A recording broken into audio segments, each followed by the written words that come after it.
दोस्तों कैसे हो आप लोग। मैं उम्मीद करूंगा कि सबसे बढ़िया होंगे, स्वस्थ होंगे, मस्त होंगे। और आप अपनी जो लैब असिस्टेंट की प्रिपरेशन कर रहे हैं उसको बहुत ही शानदार तरीके से कर रहे होंगे। लेकिन कुछ बच्चे ऐसे हैं जो लैब असिस्टेंट के बारे में कुछ नहीं जानते। तो ये वीडियो आज उनके लिए रहने वाला है। तो सभी लोग एक बार चैनल को जरूर सब्सक्राइब करेंगे, वीडियो को लाइक करेंगे। तो आज हम बात करेंगे कि सर लैब असिस्टेंट में हमें एग्जाम देने के लिए क्या क्या रिक्वायरमेंट है, सर हमें क्या योग्यता होनी चाहिए। ये तमाम चीजों का डिस्कस करेंगे और उसके बाद डिस्कस करेंगे कि इसका सिलेबस क्या रहेगा। ठीक है। अब सबसे पहले मैं आपसे बात करना चाहूं कि जो हमारी लैब असिस्टेंट की वैकेंसी है इसकी एग्जाम डेट आ चुकी है। क्या एग्जाम डेट आ चुकी है? तो बात करते हैं आज हम लैब असिस्टेंट।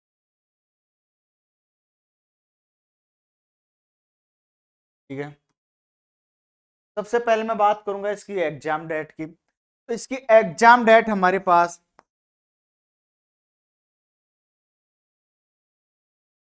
2 से 4 नवंबर कितनी है? 2 से 4 नवंबर हमारी लैब असिस्टेंट की वैकेंसी की एग्जाम डेट आ चुकी है। अब सर यहां पर अभी हमारे पास लगभग लगभग 1 साल है। कंप्लीट 1 साल है। सर कैसे तैयारी करेंगे उसका भी डिस्कशन करेंगे। तो सबसे पहले मैं बात करता हूं कि हाँ सर हमारे पास 1 साल है। अब सर सबसे पहले यहां पर क्या होना चाहिए? तो सबसे पहली बात यह है कि 12वीं पास हो बच्चा। अब कुछ नए बच्चे हैं वो लेबर असिस्टेंट के बारे में नहीं जानते, तो देख लो और जान लो कि जो बच्चा 12th पास होगा वो बच्चा क्या करेगा, इस एग्जाम में बैठेगा। ठीक है। अब लेकिन सर 12th पास के साथ क्या क्या चाहिए? तो आपके 12th पास के साथ आपके पास मैथ होनी चाहिए 12th में। ठीक है। आपके पास बायो होनी चाहिए। ठीक है सर। उसके बाद आपके पास ज्योग्राफी होनी चाहिए। मैं बात करता हूँ एक होम साइंस की। के बाद आपके पास ज्योग्राफी होनी चाहिए और आपके पास एक क्या होनी चाहिए, एग्रीकल्चर। ये 5 सब्जेक्ट जिसके पास हैं वो लैब असिस्टेंट की वैकेंसी में बैठ सकते हैं। ठीक है। तो इसमें क्या होता है, जैसे एक तो मैथ वालों की किन किन की सेम आती है, मैथ, बायोलॉजी और एग्रीकल्चर वालों की तो एक वैकेंसी आती है। उसके बाद होम साइंस की अलग से आती है और ज्योग्राफी की अलग से आती है। तो यहाँ पर हमारे पास 3 वैकेंसी आती है लैब असिस्टेंट की, साइंस वालों की, ज्योग्राफी वालों की और होम साइंस वालों की। ठीक है, बिल्कुल सर, यहाँ तक कोई दिक्कत नहीं कि 12th पास होना चाहिए और ये सब्जेक्ट होने चाहिए उसके पास। ठीक है। अब आगे चलते हैं सर। अब हम देखते हैं सर सब्जेक्ट है। उसके बाद ये हमारी जो वैकेंसी है वो क्या है, नॉन सीईटी। अब कुछ बच्चे ये सोच रहे होंगे कि सर हमने सीईटी के एग्जाम नहीं दी तो क्या हम लेबर असिस्टेंट के एग्जाम दे पाएंगे या नहीं दे पाएंगे। तो मैं उन बच्चों से ये बात बोलना चाहता हूं कि जिन्होंने सीईटी के एग्जाम दी हो या नहीं दी हो उससे कोई फर्क नहीं पड़ता। ये वैकेंसी क्या है हमारी सर, नॉन सीईटी। सीईटी का कोई योगदान नहीं रहेगा। और सर इसकी एज लिमिट क्या रहेगी वो भी बात कर लेते हैं।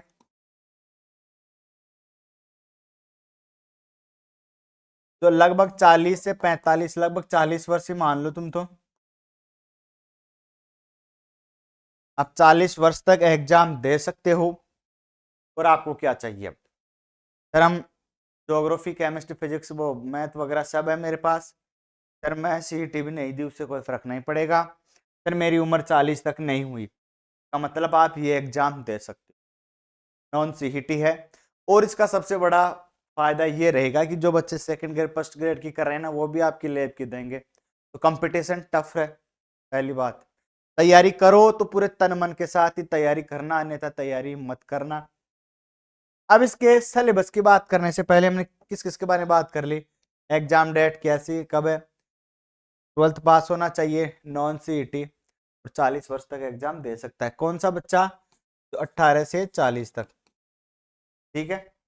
और क्या चाहिए आपको? सर ये 4 चीजें हमारे पास हो गई। अब बात करेंगे सर सिलेबस का। सिलेबस क्या रहेगा, क्या रहेगा इसका सिलेबस का डिस्कशन करते हैं सर। तो मैं उससे पहले मैं आपको एक बात बताना चाहता हूं यहाँ पे सर इसके पेपर कितने होते हैं? सर पेपर होते हैं 2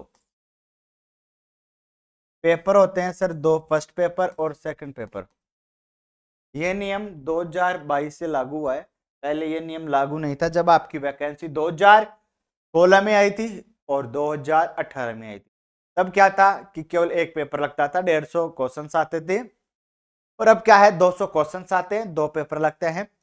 फर्स्ट पेपर आपका होगा कंप्लीट जीके। अब जीके में क्या क्या है, कुछ तो सब्जेक्ट होंगे ना जीके में। आपके जीके में सबसे पहले आता है राजस्थान जीके। क्या आता है? राजस्थान जीके। अब उसके बाद आपके आता है करंट अफेयर।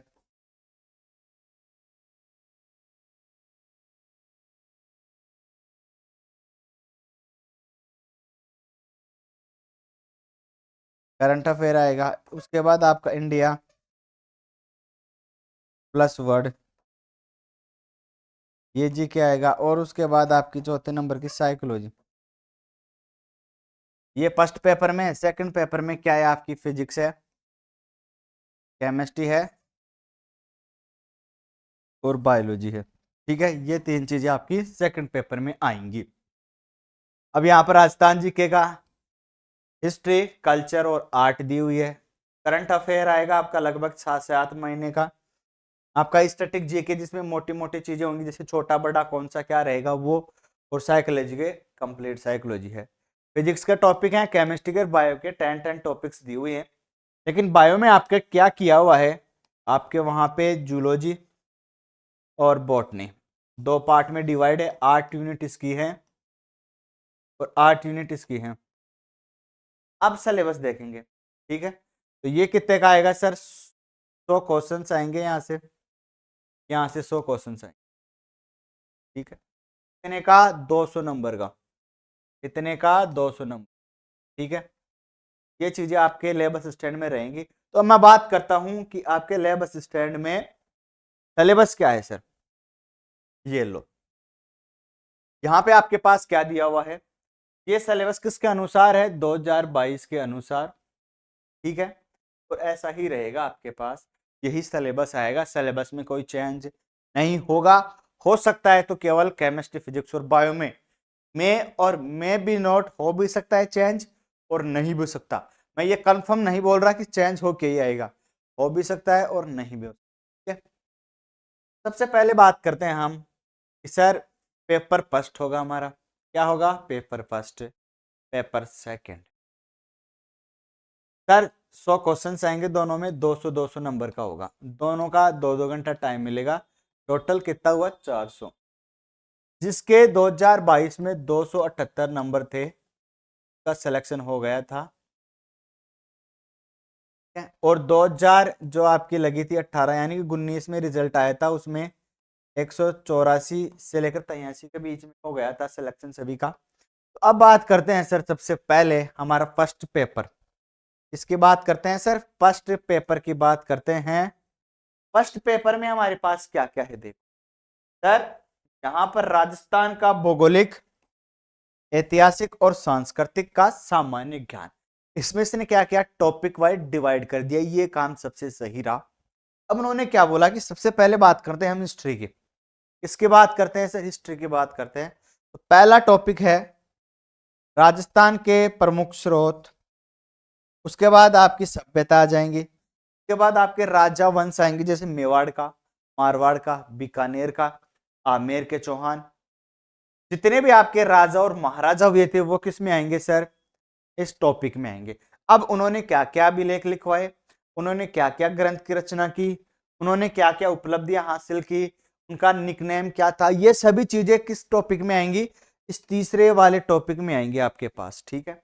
ये तीसरा और चौथा टॉपिक आपको एक साथ करवाया जाता है। जैसे हमने स्टार्ट किया चौहान वंश, तो जितने भी चौहान हो, चाहे जालोर के चौहान हो, चाहे आमेर के चौहान हो, कहीं के भी चौहान हो, इन सभी को आपको एक साथ करवाया जाएगा। और उसमें राजा और मुगलों के बीच में जो संबंध था वो करवाए जाएंगे, ठीक है। अब उसके बाद बात करते हैं हम आर्ट की, क्योंकि यहां पर मॉडर्न हिस्ट्री आगे दी हुई है। 4 टॉपिक पहले स्टार्टिंग हिस्ट्री के। उसके बाद 5वां टॉपिक क्या है? जो हमारी स्थापत्य कलाएं, ठीक है। उसके बाद हमारे किले, राजाओं ने कौन कौन से किले बनवाए, उनके स्मारक कौन कौन से, ये सभी चीजें हमारी दी हुई है। उसके बाद हमारा आएगा धार्मिक नृत्य आ जाएंगे, लोकगीत आ जाएंगे, देवी देवता, ये सभी चीजें किसमें दी हुई है, आर्ट में दी हुई है। ठीक है, उसके बाद क्या आएंगे, मेले आएंगे सर, त्योहार आएंगे, लोक संगीत, लोक नृत्य, वाद्य यंत्र एवं आभूषण, राजस्थानिक सांस्कृतिक दिए हुए है, महत्वपूर्ण ऐतिहासिक पर्यटन स्थल दिया हुआ है। क्या दिया हुआ है, महत्वपूर्ण ऐतिहासिक पर्यटन स्थल, जो हमारे पुराने बहुत ही शानदार शानदार, जहां हम घूम सकते थे, बहुत ही बढ़िया बढ़िया जगह, उनका क्या दिया हुआ है, डिटेल में डिस्कशन पूछेगा। उसके बाद अब दोबारा से स्टार्ट कौन सी हो रही है, हमारी मॉडर्न हिस्ट्री, यहां से मॉडर्न हिस्ट्री स्टार्ट है। वो बोलेगा कि राजस्थान के प्रमुख व्यक्ति इन्होंने क्या क्या किया, टाउसतान की क्रांति में भाग लिया, उनके बारे में डिस्कस पूछ लेगा। उसके बाद आपको जनजातीय आंदोलन, प्रजामंडल, मैं आपको बोलता हूँ डिस्कस अलग से करेंगे, फिर वीडियो लंबा हो जाएगा और आपको पता नहीं चलेगा सर ने क्या क्या बता दिया। ठीक है, उसके बाद हम बात करते हैं राजस्थान का भूगोल। राजस्थान के भूगोल में स्थिति विस्तार है, भौतिक प्रदेश है, अफवाह तंत्र, जलवायु, मृदा, वनस्पति, वन्यजीव, पर्यावरणिक मुद्दे हैं, मरुस्थलीकरण है, कृषि है, पशुधन है, बहुउद्देशीय परियोजनाएं हैं, सिंचाई परियोजना, जल संरक्षण, परिवहन और खनिज। ये आपके कितने टॉपिक हैं, 16 टॉपिक हैं। यहां से कम 25 क्वेश्चन आते हैं भाई। इससे आपके राजस्थान के ज्योग्राफी से 25 क्वेश्चन आते हैं। उसके बाद करंट अफेयर रहेगा राजस्थान का, जो आपको क्या करना है, डेली टू डेली कर लेना है। ठीक है, उसके बाद विश्व में एवं भारत का सामान्य ज्ञान है, उसके बाद मनोविज्ञान, साइकोलॉजी।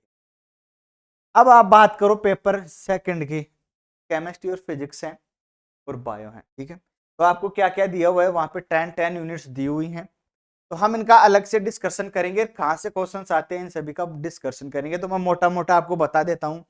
सबसे पहले हमारे पास जूलॉजी, वो सॉरी बॉटनी आती है।